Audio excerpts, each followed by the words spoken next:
Vice President Kashim Shettima advocates proactive disaster planning over expensive relief effort. National Assembly proposes November 2026 polls to accommodate court decisions. Troops eliminate several bandits in fierce gun battle in Niger State. Israeli hostages and Palestinian detainees freed as implementations of peace deal takes effect.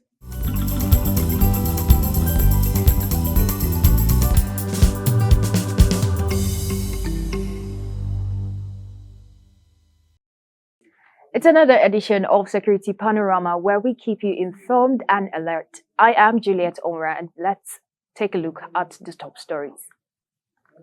The federal government has called for increased investment in disaster preparedness and resilience mechanism to reduce the impact of disasters in the country. The government made the call at the 2025 International Day for Disaster Risk Reduction in Abuja. The event also featured the unveiling of the National Emergency Management Agency Strategic Plan 2025 to 2029 and the National Disaster Risk Reduction Strategy 2025 to 2030.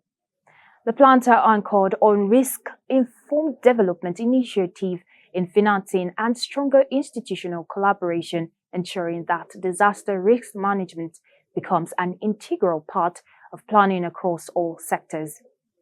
Over the years, Nigeria has continued to experience recurring floods, erosion, drought, and other climate-related emergencies that have destroyed farmlands, displaced thousands, and strained public resources. This growing vulnerability underscores the need for proactive measures and sustainable financing mechanisms to strengthen preparedness and build national resilience. At the event, Vice President Kashim Shettima noted that it is wiser, cheaper, and more human to prepare for disaster before the strike than to rebuild after they destroy. He stated that the government is strengthening state and local emergency management agencies through training, technology, and coordination support. Academic activities were halted across Nigeria University on Monday following the commencement of a 2-week warning strike by the Academic Staff Union of Universities, ASU. The union is protesting the federal government's failure to implement the renegotiated 2009 ASU agreement with the government, the non-payment of 3.5 months withheld salaries, outstanding salary arrears, promotion backlogs, and other entitlements. Affected institutions include the University of Benin, University of Nigeria Nsukka, University of Jos, Federal University Oye Ekiti, University of Abuja, and Ahmad Bello University, amongst others. Students in several campuses were seen vacating hostels, fearing a prolonged shutdown. In response, the federal government has directed Vice Chancellor to enforce the no work, no pay policy. A circular from Education Minister Dr. Tunji Alawasa instructed universities to submit attendance records of lecturers, warning that only members of CONWA and NAMDA who are not on strike should be paid. Education Minister insists that the strike is unjustified, claiming the government has released 50 billion naira in end allowances and addressed key demands.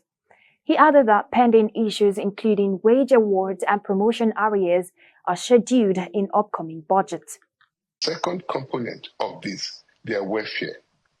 We've gotten approval from Mr. President to create another line item called Teachers' Welfare to address the Academic Staff Union, a welfare package, the ASU, Academic Staff Union of Polytechnics, and the College of Education Academic Staff Union.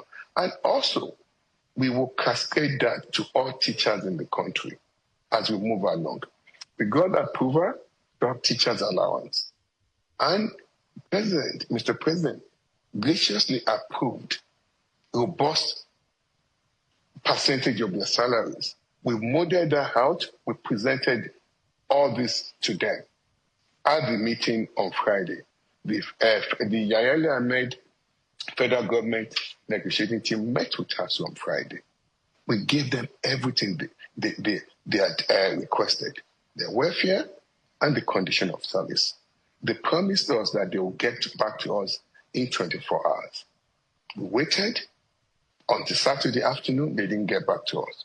Myself and the chairman and the vice chairman of the negotiating committee continued to reach out to us via the president.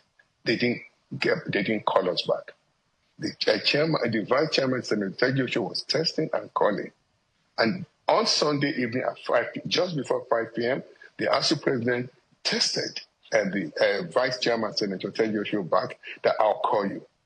He called just after 5. He released a statement that they will go on strike. The senator told him that, listen, we will meet with you on this Sunday. Let us meet. There's no need to go on strike. Your proposals have all been responded to. Give us your counter proposal. We can't continue to just do it back and forth.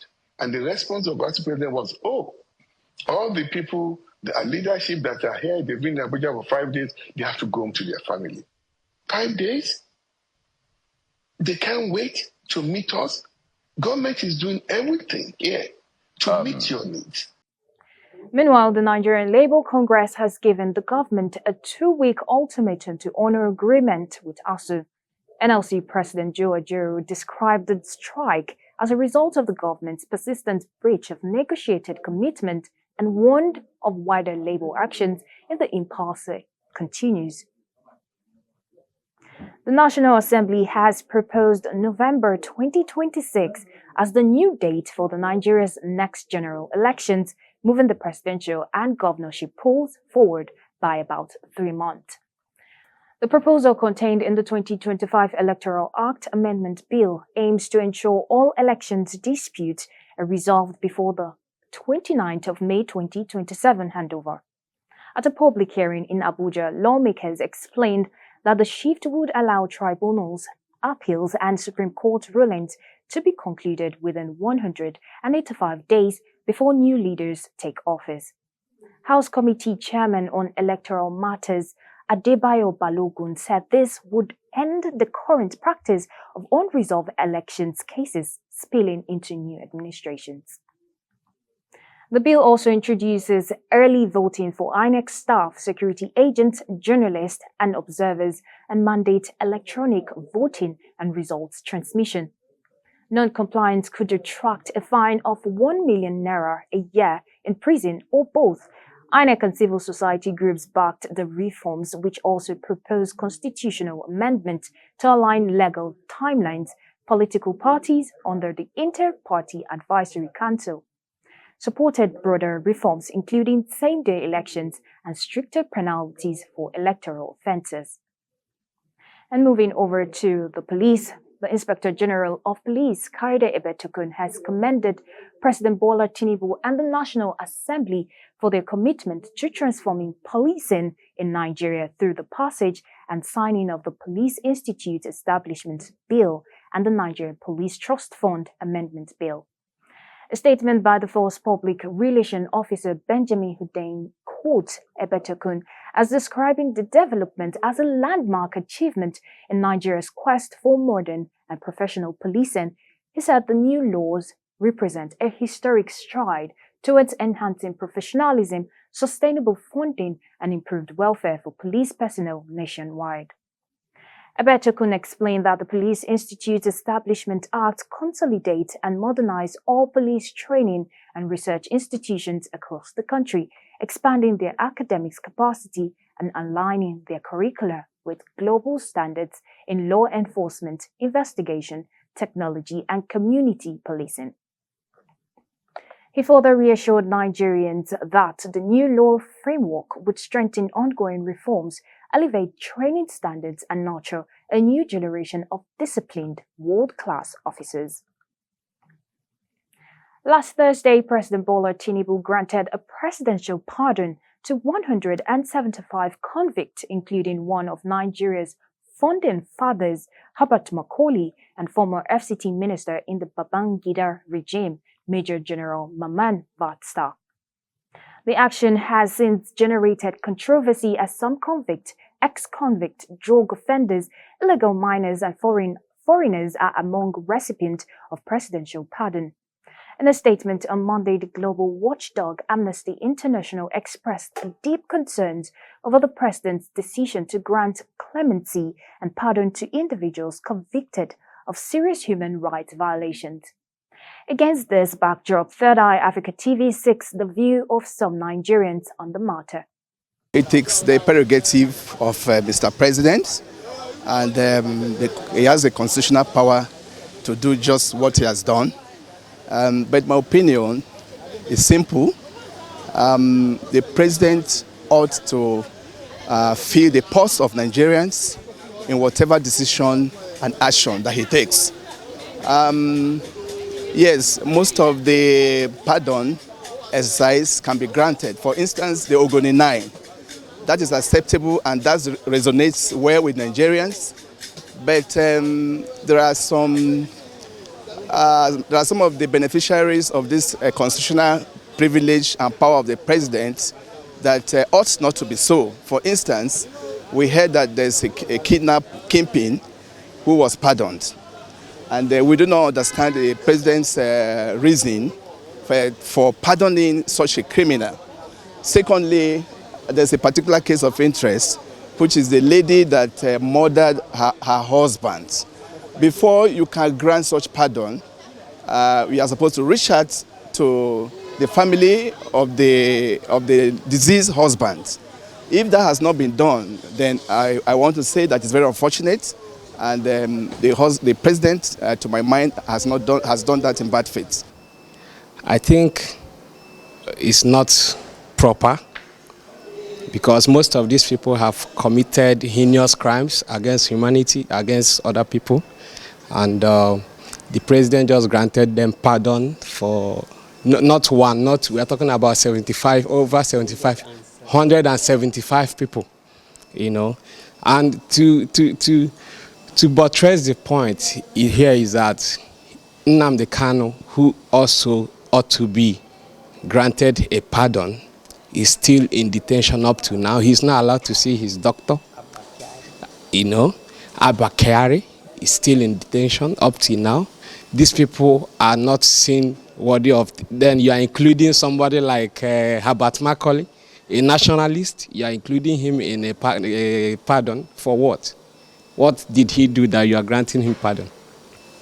So I think the president did not seek. He did not think it through before granting this pardon, and I think there should be a review of this pardon granted by the president.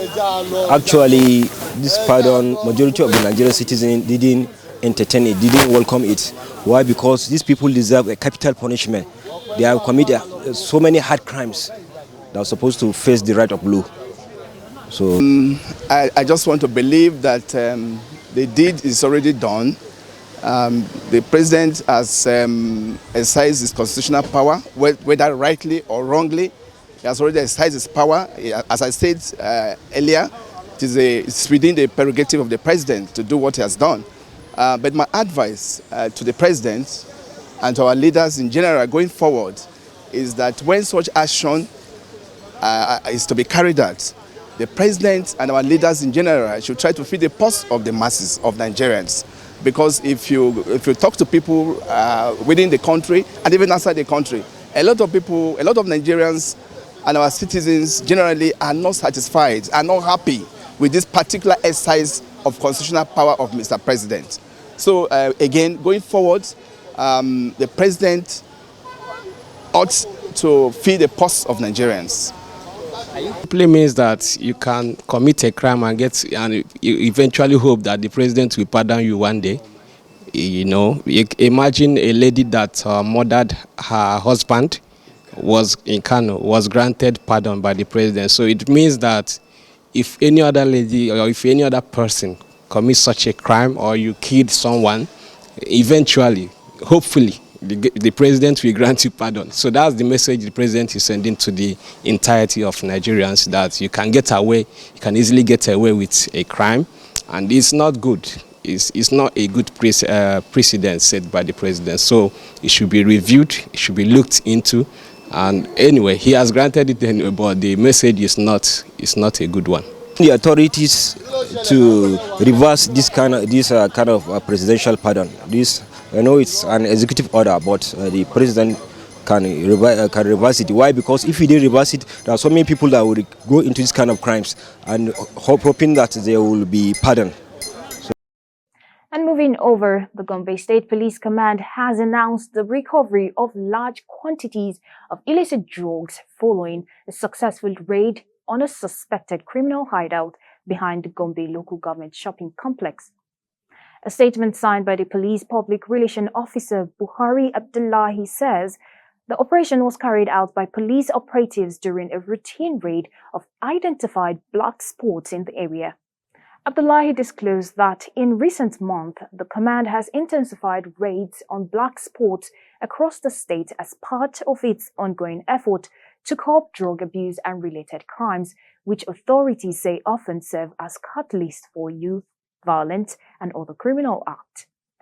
The police spokesperson listed the items recovered to include quantities of Socan dye, tramadol, and diazepam tablet, all of which were taken to the stations for further investigation and necessary action. The Commissioner of Police, Bello Yahaya, commended the operatives for their swift action and reaffirmed the command's determination to sustain the fight against crime and drug abuse in Gombe State.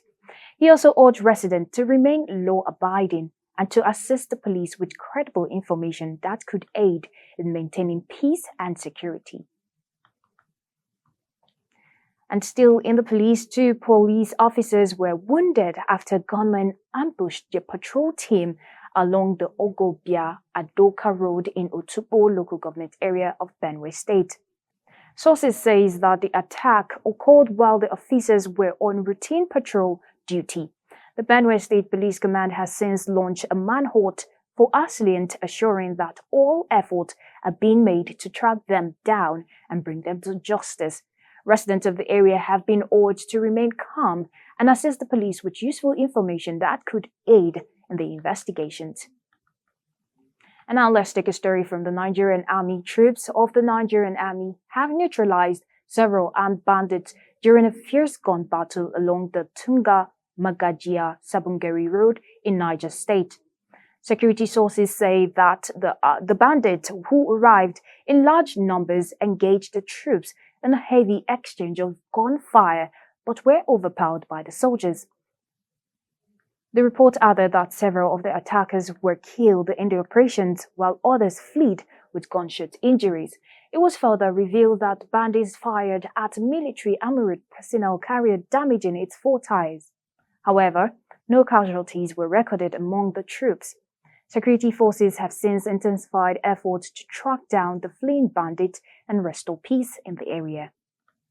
And in KB State government has approved 60 million naira for the accreditation of 8 academic programs of College of Health, Science and Technology, JEGA. This was made known by the provost of the college, Malam Hassani Alihu, at a press briefing held at the conference hall of KB State Ministry of Higher Education, Birnin KB. Our correspondent Hayati Bala was at the event and reports. The college provost Malam Hussein Aliu said the process of accrediting 8 academic programs by the National Board for Technical Education is ongoing. And when completed, the school will recall the 250 students on suspension who partook on the October 17, 2024 riot that led to the suspension of the then school provost. Hussein Aliu added that Governor Nasser Idris has also approved the renovation of the student hostel in the school as part of the accreditation process, aimed at enhancing learning and research in the school. His Excellency, the Executive Governor, has approved the sum of 60 million naira for the accreditation of 8 courses, 8 academic programs of the college by the National Board for Technical Education. The process is ongoing and nearing completion. Consequently, students affected by the October 17, 2024 suspension will soon be recalled once the accreditation exercise is concluded.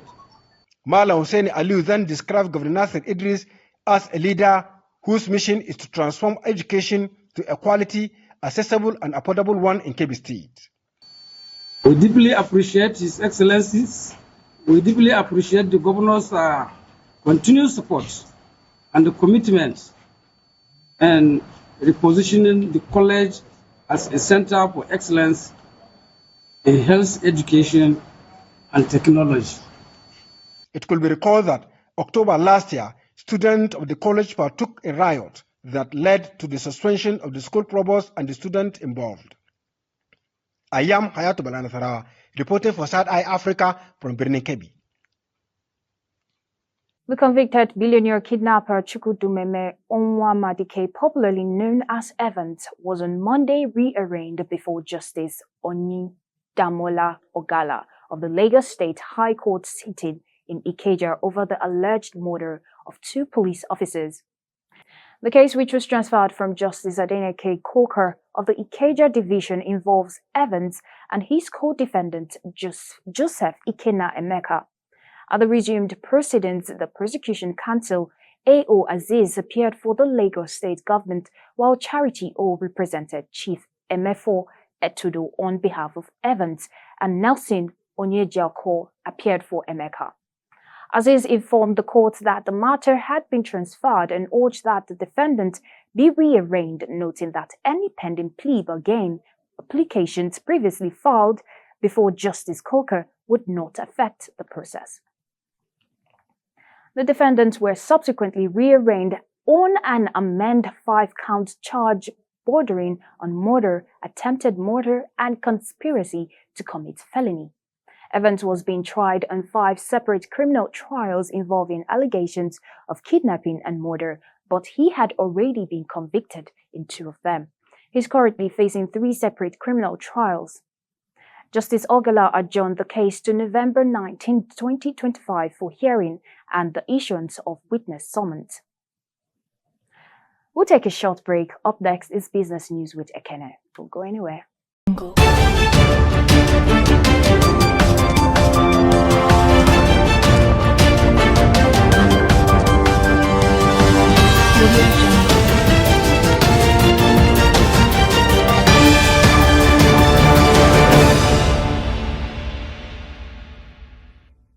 Welcome back. You're still watching Third Eye Africa Television. I am Kenejiko Ojoyedem. Let's now take a look at the latest developments in the world of business. The Federal Competition and Consumer Protection Commission has welcomed the Central Bank of Nigeria's draft guidelines requiring all the banks to refund customers for failed ATM transactions within 48 hours. To make the policy effective, the FCCPC said it would work with the CBN to establish systems for monitoring compliance and ensuring timely readiness. To make the policy effective, the FCCPC said it would work with the CBN to establish systems for monitoring compliance and ensuring timely redress when banks fail to meet the 48-hour deadline. Director Corporate Affairs of the Commission, Ondaje Ijagu, who stated this in Abuja, said the draft guidelines follow the FCCPC's Consumer Compliance Data Report published in September 2025. He said the report showed that the banking and fintech sectors accounted for the highest number of complaints nationwide, covering over 3,000 cases in banking alone, with about 10 billion naira recovered for customers across 30 sectors. The findings highlighted recurring issues such as failed transactions, unauthorized deductions, and delayed refunds, all of which the CBN draft guidelines seek to address. In another development, Dangote Cement has officially launched its operations in Atingu, some 30 kilometers from Abidjan, Ivory Coast. The announcement was made on Wednesday by the managing director of Dangote Cement Ivory Coast, Serge Bota, at the Novotel Abidjan Makri.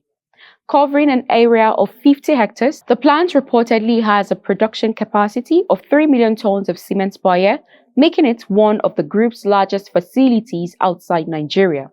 With this facility, Ivory Coast becomes the 11th African country to host a Dangote cement production unit. The group, which has a total capacity of 55 million tons per year on the continent, intends to contribute to the development of Ivorian infrastructure and meet the growing demand for construction materials driven by rapid urbanization and major construction projects in the country. Also, the European Union Development Cooperation with Nigeria has been strengthened with a sum of €190 million, which is approximately the sum of 320.5 billion naira credit line allocated to Nigerian commercial banks and financial institutions to broaden their lending to the agricultural sector. The facility, which is being provided by the European Investment Bank, was announced at the meeting of the bank's senior executive and a delegation from the Federal Ministry of Budget and Economic Planning on the sidelines of the recently concluded Global Gateway Forum in Brussels, Belgium. Expressing the European Union's commitment to support Nigeria's ambition and initiatives for digital transformation, the bank's Director, International Partnership, Toraya Tricky, said the credit facility was part of the European Union's commitment to the development of Nigeria's agricultural value chains, particularly in cocoa and dairy. The federal government's debt owed to electricity generation companies has risen to the sum of 1.5 trillion naira in the first half of 2025. This is the outstanding power subsidy payments to electricity generation companies covering the first and second quarters of the year. A report by the Nigerian Electricity Regulatory Commission's second quarter report for 2025 showed that the government incurred a subsidy obligation of 514.35 billion naira in the second quarter of 2025, following 536.40 billion naira in the first quarter, bringing the total to over 1.5 trillion naira in the first 6 months of the year. This is coming at a time when the federal government was reported to have approved a 4 trillion naira debt to clear the legacy debts owed to the power generation companies. And that's it on business. Stay tuned for updates on Global with Hawa.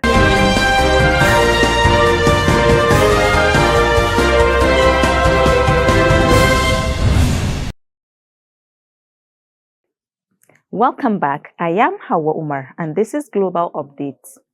Authorities in South Africa say a bus veered off a road and plunged down an embankment on a steep mountain pass in northern South Africa, killing at least 42 people and leaving another 49 passengers injured. The crash happened near the town of Louis Trichardt, around 400 kilometers north of the capital, Pretoria. The Transport Ministry said in a statement that the victims included 7 children, 17 men and 18 women. It said 6 people were critically injured, with a child who was airlifted to another hospital, and another 31 had serious injuries and has been taken to several hospitals.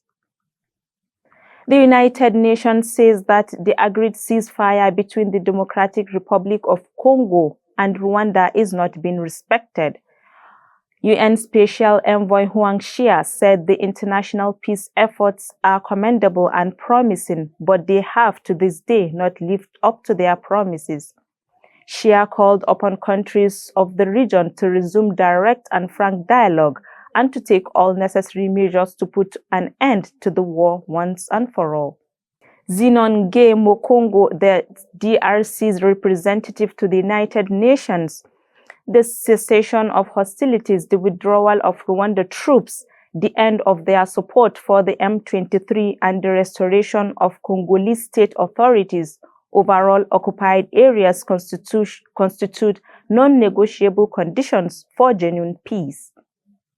The conflict in eastern DRC has claimed the lives of thousands while displacing millions from their homes.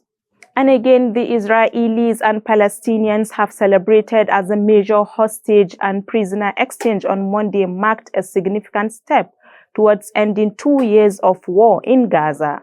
In a crucial first phase of the U.S. blockade plan to end the war, Hamas returned all living Israeli hostages, while Israel freed almost 2,000 Palestinian prisoners and detainees. There were emotional scenes as families of the Israeli hostages screamed and cried with happiness as they embraced their freed loved ones. And for the Palestinians who were freed from Israeli jails, crowds waving flags greeted them joyfully as they arrived on buses in Gaza and the occupied West Bank. US President Donald Trump landed in Israel minutes after the first hostages were reunited with their families. And in a speech to Israel's parliament, the Knesset declared a historic dawn in a new Middle East. He then flew on to a summit in Sharm el-Sheikh, Egypt, to meet more than 20 leaders for talks, later phase of his Gaza peace plan.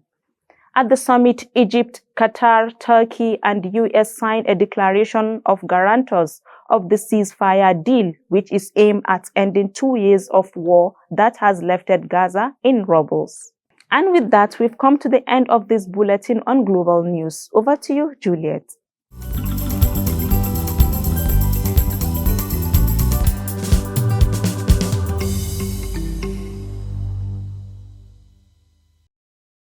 We've brought you stories shaping the nation's safety today, but before we go, here's the recap.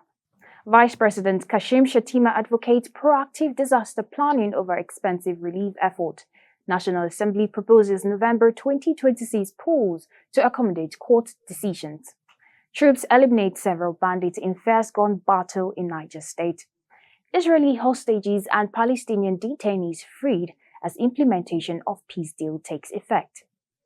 As always, let's play our part in building a secure and peaceful society. I am Juliet Onra. This has been Security Panorama.